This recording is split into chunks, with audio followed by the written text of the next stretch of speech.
A Sun County Almanac by Aldo Leopold, Chapter 7, July, Section 2, Prairie Birthday. During every week from April to September, there are, on the average, 10 wild plants coming into first bloom. In June, as many as a dozen species may burst their buds on a single day. No man can heed all of these anniversaries. No man can ignore all of them. He who steps unseeing on May dandelions may be hauled up short by August ragweed pollen. He who ignores the ruddy haze of April elms may skid his car on the fallen corollas of June catalpas.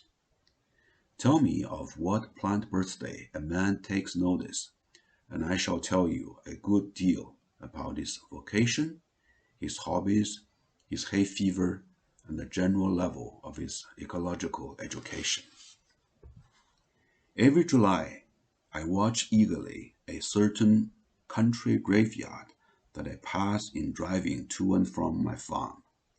It is time for a prairie birthday, and in one corner of this graveyard lives a surviving celebrant of that once important event.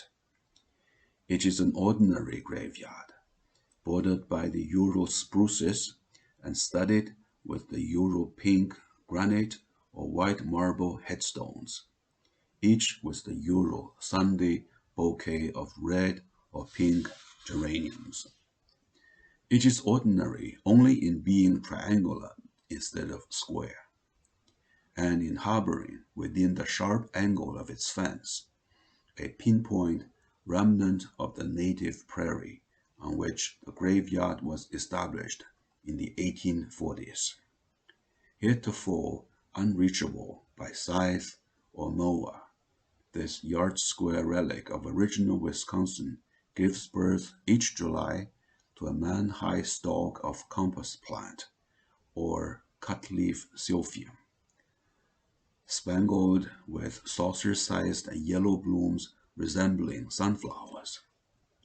It is the sole remnant of this plant along this highway, and perhaps the sole remnant in the western half of our county. What 1,000 acres of silphiums looked like when they tickled the bellies of the buffalo is a question never again to be answered, and perhaps not even asked. This year, I found the silphium in first bloom on July 24th, a week later than usual. During the last 6 years, the average date was July 15. When I passed the graveyard again on August the 3rd, the fence had been removed by a road crew, and the silphium cut. It is easy now to predict the future. For a few years, my silphiums will try in vain to rise above the mowing machine, and then it will die.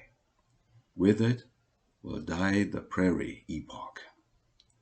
The highway department says that 100,000 cars pass yearly over this route during the 3 summer months when the silphium is in bloom. In them must ride at least 100,000 people who have taken what is called history, and perhaps 25,000 who have taken what is called botany. Yet I doubt whether a dozen have seen the silphium, and of these hardly one will notice its demise.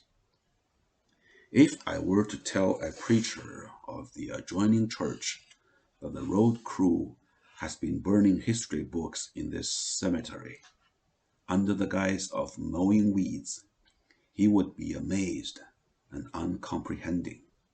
How could a weed be a book? This is one little episode in the funeral of the native flora, which in turn is one episode in the funeral of the floras of the world.